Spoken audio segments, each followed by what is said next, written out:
Hello everyone, welcome to our channel. आज हम लोग एक नई सीरीज़ स्टार्ट करने जा रहे हैं। आईबी के जो प्रीवियस ईयर क्वेश्चंस हैं उनको डिस्कस करने जा रहे हैं। इसमें जैसे कि इसमें सब डिटेल में बहुत ज़्यादा सिलेबस बताया गया है और यूट्यूब चैनल्स के थ्रू, तो वो हम डिस्कस नहीं करेंगे। इसमें हम बस ये बताएंगे कि हम जो पार्ट कवर करेंगे वो जीएस और जीए का करेंगे, क्योंकि इस बार जीएस और जीए का अलग अलग सेक्शन कर दिया है। करंट अफेयर्स का बहुत ज़्यादा वेटेज आने वाला है और जीएस भी रहेगा, और साथ में मैथ्स, इंग्लिश, रीजनिंग, ये 3 अलग हैं। तो टोटल 5 हैं। 20 क्वेश्चंस आएंगे और 20 मार्क्स, 100 मार्क्स का रहेगा और 100 क्वेश्चंस रहेंगे। और यहाँ पर ये 2020 का सिलेबस में हम ये बता रहे हैं। लेकिन जो ये 2017 वाला पेपर हुआ है उसमें 25 क्वेश्चंस थे टोटल, जीएस जीए मिलाकर, यानी कि करंट अफेयर्स और जीएस दोनों के 25 क्वेश्चंस थे टोटल। तो वो यहाँ पर आज हम डिस्कस करेंगे, जिनमें से 7 क्वेश्चन जनरल अवेयरनेस से थे और 18 क्वेश्चंस जनरल स्टडीज़ से थे। लेकिन इस बार 20 क्वेश्चंस अवेयरनेस से रहेंगे और 20 स्टडीज़ से रहेंगे। तो सबसे पहले ये बात कर लेते हैं कि इस सीरीज़ को स्टार्ट क्यों कर रहे हैं। तो बहुत से चैनल्स पढ़ा रहे हैं प्रीवियस पेपर्स, लेकिन सबसे ज़्यादा इम्पॉर्टेंट हमने ये सोचा कि इस सीरीज़ को स्टार्ट करने से 2 फ़ायदे होंगे। एक तो प्रीवियस पेपर्स सबको पता चल जाएगा, प्रीवियस पेपर इजीली पढ़ सकते हैं, क्या सॉल्यूशन था, क्या क्या क्वेश्चन आए थे, पता चल जाएगा। लेकिन इस बार 2020 में जो एक हमें आइडिया लगाना होता है कि किस टाइप के क्वेश्चन आएंगे, उनका लेवल क्या रहेगा। तो इस सीरीज़ से जब हम ये पूरी करेंगे तो उसके बाद हम लोग एक एक टॉपिक को इससे समझ कर कि क्या क्या टॉपिक बन सकता है इस बार, उसको भी डिस्कस करेंगे आगे। तो इनिशियली तो अभी हम जनरल साइंस, जनरल स्टडीज़ और अवेयरनेस वाला सेक्शन कर रहे हैं। अगर इस पर अच्छा फीडबैक आता है, अगर ये लोग पसंद करते हैं, तो फिर हम आगे मैथ्स, इंग्लिश, रीजनिंग पे भी काम करेंगे। लेकिन अभी इनिशियली हम यही सीरीज़ स्टार्ट करते हैं, सिर्फ जीएस और जीए की। तो उससे जो जीएस वाले बच्चे हैं तो उन लोग को समझ में आएगा कि क्या पढ़ना है और क्या नहीं पढ़ना है, कितना पढ़ना है। मेन तो ये है, क्योंकि बहुत ब्रॉड है, जीएस तो बहुत ब्रॉड है। तो इसमें हम क्वेश्चन वाइज पूरा पढ़ाएंगे। 25 क्वेश्चंस हैं वो पढ़ाएंगे और उसको डिटेल करेंगे, समझाएंगे। और उसके बाद हम ये बताएंगे कि इस पेपर से रिलेटेड करेंटली आप लोग क्या क्या पढ़ें। तो ये काफ़ी आप लोग को बेनिफिट मिलेगा इस सीरीज़ से। चलिए स्टार्ट करते हैं।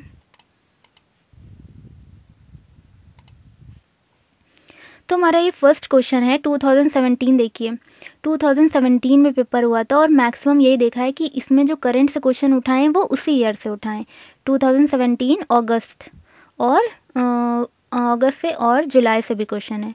तो देखते हैं। India ASEAN youth summit was held from 14 to 19 August in new Delhi, Mumbai, Bhopal, Chennai. कब हुआ था, कहाँ हुआ था, सॉरी। तो आंसर है सी, भोपाल में हुआ था। मध्य प्रदेश की कैपिटल भोपाल में हुआ था। तो ये समिट्स जो हैं ये अब बहुत ज़्यादा इंपॉर्टेंट रोल प्ले करने लगी हैं हमारे करंट अफेयर्स में। तो जितनी भी समिट्स होती हैं उनको अच्छे से पढ़ना है कि ये कहाँ हुई थी, और अब तो थीम भी पूछी जाती है कि थीम क्या थी, तो इस पर ध्यान देना है। नेक्स्ट है under project Navika Sagar Parikrama which will commence in September 2017 a team of women officers of the Indian Navy would circumnavigate the globe on an Indian built sailboat named। ये 2017 में एक ये प्रोजेक्ट ये प्रोजेक्ट नाम था नाविका सागर परिक्रमा। इसमें एक जो वुमेन ऑफिसर्स थी उनकी एक टीम थी।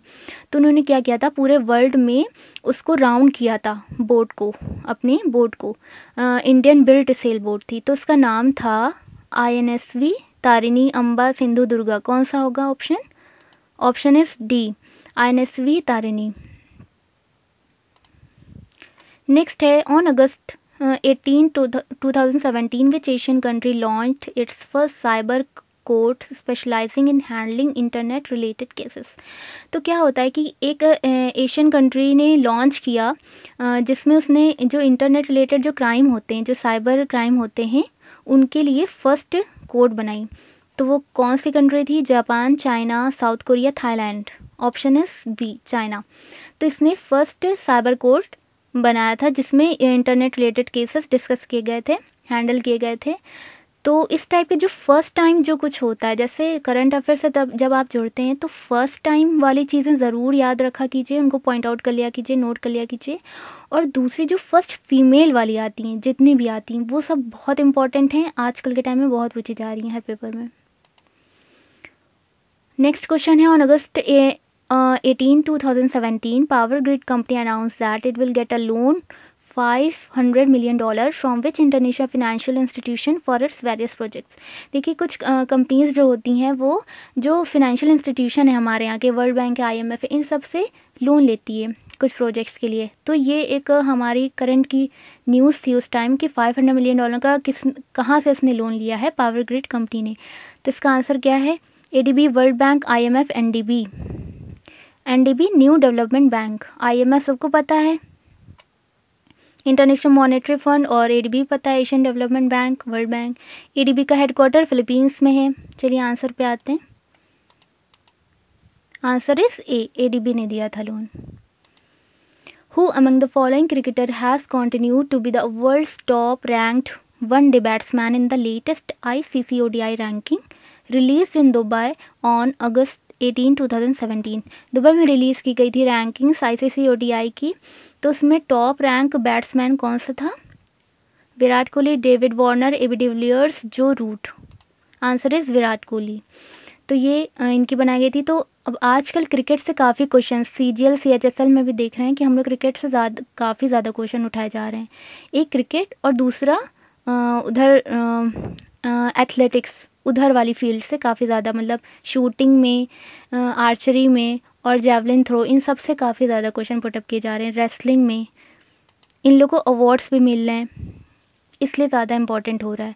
Who among the following has won a silver medal in the javelin throw at the first world para athletics junior championships in Nottwil, Switzerland.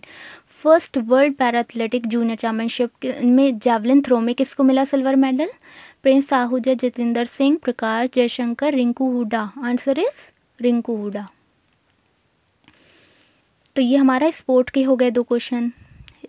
अब है requisitioning and acquisition of immovable property amendment bill 2017। अब bill providing for amendment to the regulations governing compensation amount payable at the time of acquisition of immovable property by central government was introduced in the Lok Sabha July 18, 2017. This bill is an amendment to the original act that came into force in। ये कह रही है एक bill pass किया गया, इसमें amendment किया गया, और ये बिल ओरिजिनली सबसे पहले कब एनफोर्स किया गया था? 1952 में, 1951, 1950, 1949। तो हमारा आंसर इस क्या है? 1952। तो देखिए ये जो एक बिल है, अमेंडमेंट बिल है, एक बिल पहले पास किया गया, उसके बाद उसमें अमेंडमेंट किया गया 2017 में। तो ये पूछ रहे हैं कि इनिशियली ये कब आया था?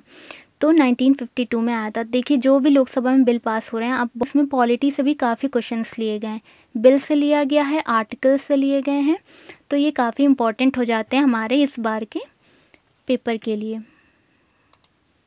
अब bill providing for setting up of the Indian institute of petroleum and energy in was introduced in the लोक सभा on July 18, 2017। पंजाब में हुआ, हरियाणा, तेलंगाना या फिर आंध्र प्रदेश? तो आंसर इसका था आंध्र प्रदेश। यहाँ ये कहाँ पे हुआ था? Indian institute petroleum and energy के लिए एक बिल इंट्रोड्यूस कराया गया था, कहाँ पर? Andhra Pradesh. The best example of the extinction of species due to man's intervention, kiwi, dodo, Przewalski's horse और बस्टर्ड। तो देखिए एक्सटिंक्शन की बात आती है तो स्पीशीज़ में जो एक्सटिंक्शन होता है उसकी कई सारी कैटेगरी होती है। एक एंडेंजर्ड होती है, एक नियरली एंडेंजर्ड होती है, एक हो चुकी होती है। तो एक्सटिंक्शन को हिंदी में बोलते हैं विलुप्त होना, गायब हो जाना, जैसे डायनासोर्स हैं। तो मैंस इंटरवेंशन यानी कि जिसमें मैंस का हाथ है, तो उसकी वजह से सब बेस्ट एग्जाम्पल कौन सा है? तो डोडो, ये एक है स्पीशीज़, ये एक्सटिंक्शन हो रहा है इसका, तो इस वजह से इसका आंसर क्या हो जाएगा? डोडो हो जाएगा। Answer is b.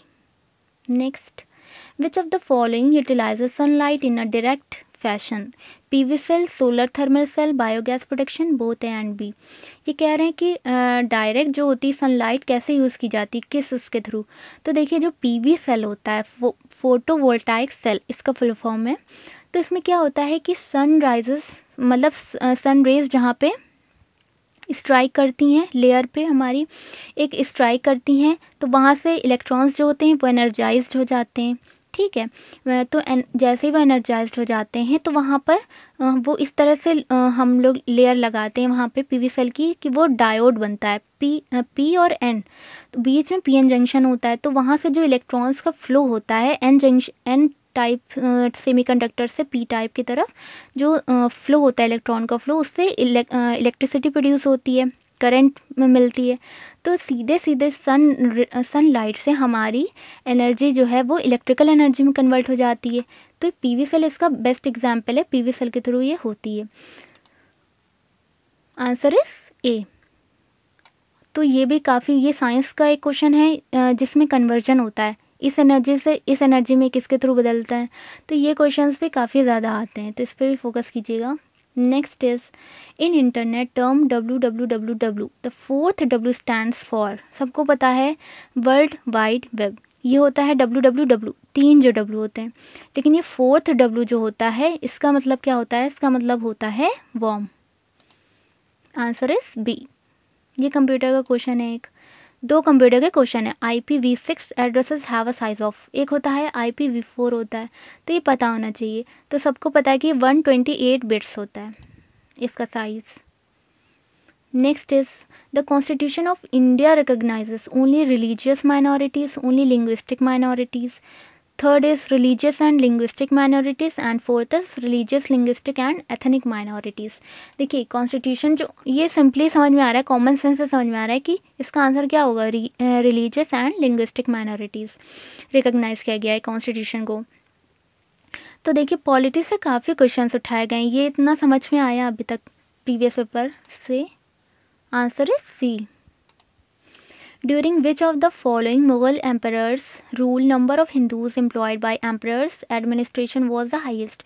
ये कह रहे हैं कि कौन सा मुगल एम्पर था जिसके एडमिनिस्ट्रेशन में हिंदूज़ को सबसे ज़्यादा एम्प्लॉयमेंट मिला, सबसे ज़्यादा हाईएस्ट, तो Humayun, Akbar, Shah Jahan, Aurangzeb. Answer is D, Aurangzeb. Aurangzeb के रूल में हिंदूज़ को सबसे ज़्यादा एम्प्लॉयमेंट मिला।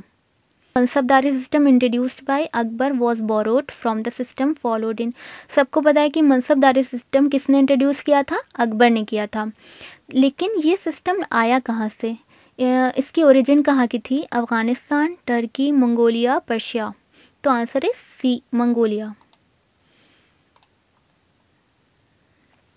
नेक्स्ट क्वेश्चन है who among the following is said to have witnessed the reigns a Delhi sultans. ये 3 क्वेश्चन मेडिवल से आए हैं, मुगल डायनेस्टी और ये दिल्ली। तो इसमें कौन से शख्स हैं जिन्होंने 8 दिल्ली सुल्तान्स को देखा है, उनके सामने गुजरे हैं, तो ज़ियाउद्दीन बरनी, शम्स सिराज अफीफ़ी, मिनहाज सिराज और अमीर खुसरो।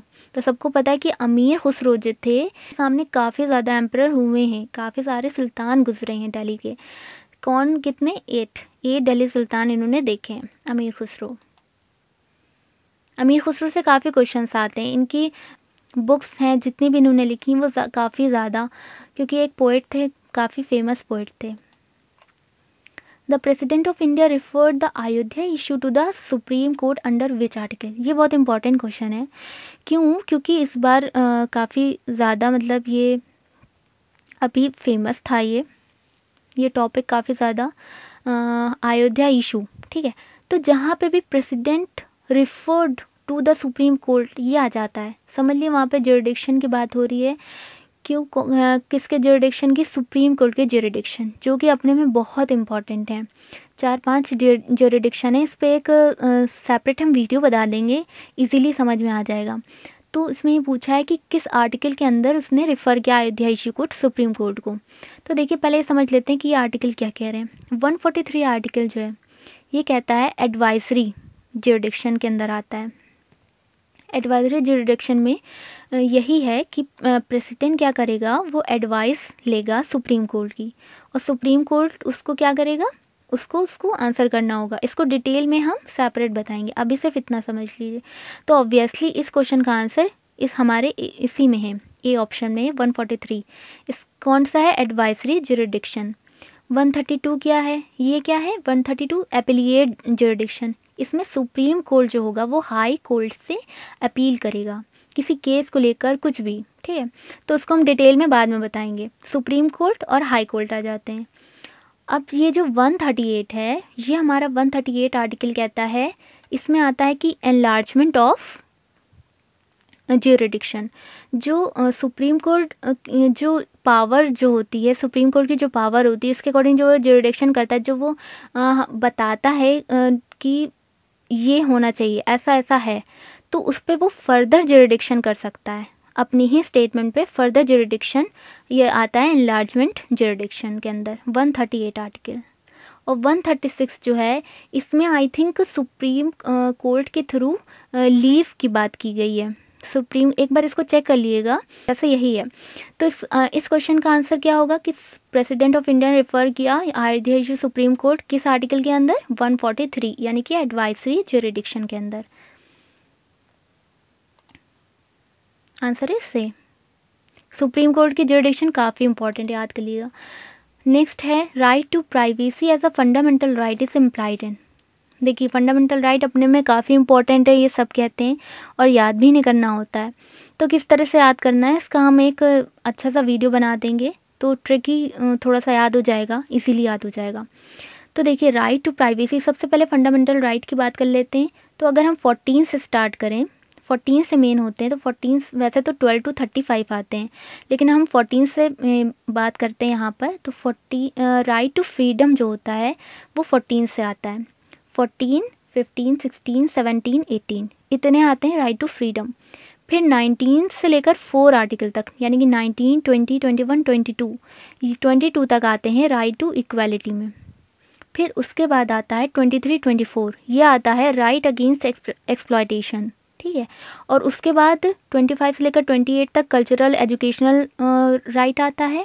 और उसके बाद नेक्स्ट आते हैं, तो यहाँ पर जो राइट टू प्राइवेसी जो है, ये किसके अंदर आता है, ये आता है right to life and personal liberty, यानी कि article 21, right to life and personal liberty. अगर हम 21, 22 इनको सेपरेटली पढ़ें, तो लाइफ जो आती है वो किस में आती है, राइट टू लाइफ 21 में आती है। तो राइट टू प्राइवेसी किसके अंदर आएगा, right to life and personal liberty. Answer is b. Okay, the interval between 2 sessions of parliament must not exceed. देखिए, 2 सेशंस जो पार्लियामेंट के 3 सेशन होते हैं। देखिए, एक होता है जनवरी से स्टार्ट होता है, जनवरी फरवरी से स्टार्ट होता है, कुछ मई तक जाता है, तो वो वाला कहलाता है बजट सेशन। उसके बाद सेकेंड जो होता है वो मानसून सेशन होता है, वो चलता है जुलाई से, जुलाई अगस्त सितंबर ऐसे चलता है। और उसके बाद थर्ड हमारा जो होता है वो विंटर सेशन होता है, वो नवंबर दिसंबर चलता है। तो ये बात कह रहे हैं कि 2 सेशंस के बीच, यानी कि बजट मानसून, मानसून या विंटर, इन मतलब किसी 2 बजट के सेशंस के बीच में कितना मैक्सिमम गैप होना चाहिए, किसके बाद गैप नहीं होना चाहिए, किससे ज़्यादा गैप नहीं होना चाहिए। तो इसका आंसर है 6 मंथ से ज़्यादा गैप नहीं होना चाहिए। ओके, तो आंसर इज बी, 6 मंथ, इससे ज़्यादा गैप नहीं होना चाहिए between 2 sessions of parliament. Next is with reference to inflation in India which of the following statements is correct. अब पॉलिटी हो गया, हिस्ट्री हो गया, अब आता है हमारा इकोनॉमिक्स। इकोनॉमिक्स का काफ़ी अच्छा सेक्शन इन्होंने क्वेश्चन यहाँ पर इन्होंने दिए हैं, तो इनको अच्छे से समझते हैं। इन्फ्लेशन के रेफरेंस में हमें समझना है कौन सा आंसर करेक्ट है। Controlling the inflation in India is the responsibility of government of India only. देखिए, गवर्नमेंट ऑफ इंडिया ठीक था, लेकिन इन्होंने ओनली लगा के इसको रॉन्ग कर दिया, क्योंकि सिर्फ वो कंट्रोल उसके हाथ में नहीं होता है, रिस्पॉन्सिबिलिटी उसकी नहीं है, गवर्नमेंट ऑफ इंडिया की। सेकेंड क्वेश्चन इज ऑप्शन है the Reserve Bank of India has no role in controlling the inflation. बिल्कुल गलत है, RBI का रोल नहीं होगा इन्फ्लेशन में, ऐसा कैसे पॉसिबल है। तो गवर्नमेंट ऑफ इंडिया, RBI का रोल होता ही होता है। अब थर्ड है डिक्रीज, तो ये दोनों ऑप्शन गलत हो गए। Decreased money circulation helps in controlling the inflation.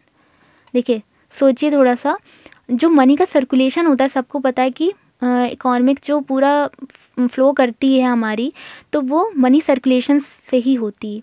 तो अगर मनी सर्कुलेशन डिक्रीज़ होगा, कम होगा, तो इन्फ्लेशन कंट्रोल होगा, उसमें मदद होगी इन्फ्लेशन में। इन्फ्लेशन क्या होती है? महंगाई। महंगाई कंट्रोल होगी, बिल्कुल होगी, ये बिल्कुल सही है। लास्ट है ऑप्शन हमारा, increased money circulation helps in controlling the inflation. तो इंक्रीज्ड मनी सर्कुलेशन यानी कि अगर मनी सर्कुलेशन बढ़ जाए तो क्या हमारा इन्फ्लेशन कंट्रोल होगा? बिल्कुल नहीं, इन्फ्लेशन बढ़ेगा, कंट्रोल नहीं होगा। तो इसलिए आंसर कौन सा सही है? C, decreased money circulation helps in controlling the inflation. जब हम इकोनॉमिक्स पे बात करेंगे तो हम इसका एक सेपरेट वीडियो बनाएंगे। आंसर है C. Which of the following brings out the consumer price index number for industrial workers. देखिए ये जो होता है, इन्होंने तो यहाँ पे ये क्वेश्चन उठाया है कि ये किस ऑर्गेनाइजेशन के अंदर आता है, कहाँ से आता है। तो देखिए आरबीआई नहीं, department of DEA, department of economic affairs नहीं, labour bureau, department of personnel and training DPT नहीं, labour bureau. Answer is the labour bureau. ये जो होती है ऑर्गेनाइजेशन, ये निकालती है, ये पूरा डेटा निकालती है कि सीपीआई, इसको लिखते हैं सीपीआई ब्रैकेट में IW, चेक कर लीजिएगा एक बार गूगल पे, यही ऐसे ही लिखते हैं। तो सीपीआई IW जो होता है ये चेंज होता रहता है, उसका एक बेस ईयर होता है, उसके अकॉर्डिंग पूरा डेटा निकाला जाता है इसका। इसमें इसका मतलब ये होता है कि उस बेस ईयर से कितना चेंज आया, टाइम के अकॉर्डिंग कितना चेंज आया, जो प्राइस होते हैं गुड्स सर्विसेज के उनमें कितना चेंज आया, तो वो हमारा निकलता है। कौन निकालती है? Labour bureau. ये हमारा क्वेश्चन था।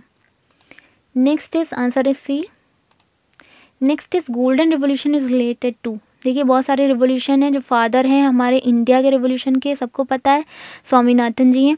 तो बात करते हैं यहाँ पर, एक कन्फ्यूज़न होता है जूट और हॉर्टिकल्चर में। देखिए गोल्डन रिवोल्यूशन दोनों होता है, लेकिन जो जूट होता है उसमें गोल्डन फाइबर रिवोल्यूशन, गोल्डन में फाइबर यहाँ बीच में जुड़ा होता है। गोल्डन फाइबर रिवोल्यूशन किससे रिलेट करेगा? जूट से। और सिर्फ गोल्डन रिवोल्यूशन वो हॉर्टिकल्चर से हमारे रिलेट करेगा। पल्सेस सबको पता है कि किससे होती हैं? फूड ग्रेन्स यानी कि ग्रीन रिवोल्यूशन से होती हैं। तो ये लिस्टिंग काफ़ी इंपॉर्टेंट रहती है हमारे जीएस में। तो अगर सिर्फ वही तैयार कर लेते हैं तो काफ़ी क्वेश्चन सही निकल जाते हैं। तो लिस्टिंग पहले फोकस कीजिए, क्योंकि कन्फ्यूज़न भी उसी में होता है। Next is a country is said to be in a डेब्ट trap if it has to abide by the conditionalities imposed by the IMF के अगर कंडीशन नहीं फुलफिल कर पाए तो it has to borrow to make interest payments on outstanding loans. बिल्कुल सही। It has been refused loans और aid by creditors abroad. The world bank charges a very high rate of interest on outstanding and new loans. तो इसका answer क्या है? It has to borrow, second है B, it has borrow to make interest payments on outstanding. जो बाहर से loan लेते हैं तब ये प्रॉब्लम आती है डेब्ट ट्रैप की। इसको भी हम इकोनॉमिक्स के सेक्शन में जब इसको डिटेल में पढ़ाएंगे, जब पूरा इंटरनेशनल फाइनेंशियल सिस्टम पूरा पढ़ाना होगा तब इसको अच्छे से समझाएंगे। अब जीएसटी पे क्वेश्चन आया है, इन्होंने रिड्यूसेस, कौन सा स्टेटमेंट सही है? रिड्यूसेस कैस्केडिंग इफेक्ट, मतलब ओवरऑल जो इफेक्ट होता है वो कम करता है। Is a comprehensive indirect tax, बिल्कुल सही है, एक इनडायरेक्ट टैक्स है। Aimed at forging common domestic market, इसका एम है, इसको कॉमन डोमेस्टिक मार्केट एम है इसका। Alcohol and petroleum are exempted from GST, बिल्कुल सही, चारों ही सही हैं। तो all the above are correct. Answer is T. Next हमारा क्वेश्चन है, India's current account deficit in balance of trade is mainly due to. देखिए इकोनॉमिक्स के काफ़ी ज़्यादा सेक्शन से अच्छे क्वेश्चन उठाए गए हैं। एक बैलेंस ऑफ ट्रेड अपने में एक यूनिक टॉपिक है। तो डेफिसिट की बात करें या सरप्लस की बात करें, अपने में काफ़ी इंपॉर्टेंट टॉपिक है, तो इसको भी हम अच्छे से सेपरेट एक्सप्लेन करेंगे। अभी यहाँ पर देखते हैं, increasing imports of oil and petroleum, increasing imports of gold and silver, increasing imports of food grains, increasing imports of iron steel. देखिए जहाँ पे डेफिसिट की बात की गई है वहाँ पे ऑब्वियसली इंपोर्ट्स की बात की जाएगी। क्यों? क्योंकि डेफिसिट इसी वजह से होता है, इंपोर्ट्स मतलब एक्सपोर्ट जहाँ ज़्यादा होता है वहाँ पे सरप्लस मिलेगा हमें। ऑब्वियसली जब हम बेचते हैं, हमें एक्सपोर्ट करने से हमें एक्सपोर्ट जो होता है वो ज़्यादा हमें अगर फ़ायदा मिल रहा है तो सरप्लस होगा, करेंट अकाउंट क्या होगा? सरप्लस होगा। और इम्पोर्ट अगर बढ़ता है, इंक्रीजिंग इम्पोर्ट्स बढ़ता है तो क्या होगा? डेफिसिट होगा। तो ऑब्वियसली अगर डेफिसिट की बात है तो यहाँ पे इम्पोर्ट्स है, ठीक है, increasing imports. Balance of trade किस वजह से है? तो मेनली देखिए oil and petroleum, gold silver इनका रहता है। क्यों? क्योंकि इधर फूड ग्रेन्स का नहीं रहता है। तो देखिए दो ऑप्शन तो ऐसे ही नहीं हो गए, 3 दिया है दोनों में, फूड ग्रेन्स बिल्कुल नहीं है। तो इम्पोर्ट्स इनका, तो कौन सा हमारा सही होगा, ये 1, 2 वाला सही होगा, यानी कि ऑप्शन हमारा सी सही है। Oil, petrol and gold and silver, इनकी बात करेंगे। तो इसमें क्या होता है, रिस्क की प्रॉब्लम भी आती है, रिस्क बढ़ जाता है, रिस्क डिप्रिसिएशन पढ़ा होगा आप लोगों ने, तो उसको भी एक्सप्लेन करेंगे। अभी फ़िलहाल यहाँ पे आंसर कौन सा है, 1 एंड 2 ऑप्शन सही है, इनकी वजह से ये होता है। Answer is C. अब हम बात कर लेते हैं कि ये जो हमने आज स्टार्ट किया है, तो इस पे क्या क्या चीज़ें समझ में आई कि हमारी पॉलिटी में बिल जो इंट्रोड्यूस हो रहे हैं लोकसभा में, आर्टिकल्स, फंडामेंटल राइट्स, ये हमें अच्छे से पढ़ा होना चाहिए, आना चाहिए। और जो हमारे सेशंस होते हैं पार्लियामेंट में, वो किस किस गैप से होते हैं, 0 आवर पे क्वेश्चन बन सकता है। तो पॉलिटी का हमारा ये हो गया थोड़ा सा फील्ड, ये हो गया, हमें ये पढ़ना है। इकोनॉमिक्स में बैलेंस ऑफ, यही बैलेंस ट्रेड, और हमारे जो क्या कहते हैं इन्फ्लेशन वाला पार्ट है, इन्फ्लेशन को पढ़ना है। डिफ्लेशन पे भी क्वेश्चन बन सकता है। और दूसरा उधर हम हिस्ट्री पे बात कर लें तो मिडिवल से काफ़ी क्वेश्चन आए, मॉडर्न से नहीं बल्कि मिडिवल से आए। मुग़ल एम्परर, मुग़ल डायनेस्टी से, दिल्ली डायनेस्टी से आए हैं। और उधर हम इसकी बात कर लें तो कंप्यूटर से 2 क्वेश्चंस आए हैं, एक इंटरनेट पे आया है, और उसके बाद करंट अफेयर से क्वेश्चन आए। तो ये 25 क्वेश्चन में इन्होंने ऐसे बांटा है, डिवाइड किया है। तो इस बार वो इसको और अच्छे से कर सकते हैं क्योंकि क्वेश्चन ज़्यादा आएंगे, 25 अलग अलग क्वेश्चंस रहेंगे इनके पास, तो काफ़ी ज़्यादा डिटेल में आ सकता है। तो उसको थोड़ा अच्छे से पढ़ना है। और इसमें से जो लिस्टिंग वाले क्वेश्चन हैं उनको तो पढ़ना स्टार्ट कर ही दीजिए। बाकी वीडियोस आगे अगर आप लोग चाहेंगे तो वीडियोस हम बनाएंगे इस पर सेपरेट, उसको एक्सप्लेन करेंगे अच्छे से। अभी प्रीवियस पेपर्स को हम ऐसे ही एक्सप्लेन करेंगे क्योंकि कम टाइम रहता है, तो इतना ही एक्सप्लेन कर पाएंगे, बहुत ज़्यादा डिटेल में नहीं जा पाएंगे। अगर आप लोगों को किसी को सेपरेट वीडियो इस पर से चाहिए किसी भी टॉपिक पे, किसी भी सेक्शन पे, तो वो आप हमें कमेंट कर दीजिएगा, तो हम उस पर फ़ौरन एक वीडियो बना देंगे जैसे ही हमें टाइम मिलता है। Okay, thank you so much. और इसके साथ ही एक घटना चक्र की सीरीज़ चल रही है प्रॉपर, तो वो आप लोग देखते चलिए, तो आप लोग को काफ़ी जीएस थोड़ा होती रहेगी थोड़ी थोड़ी। Thank you so much.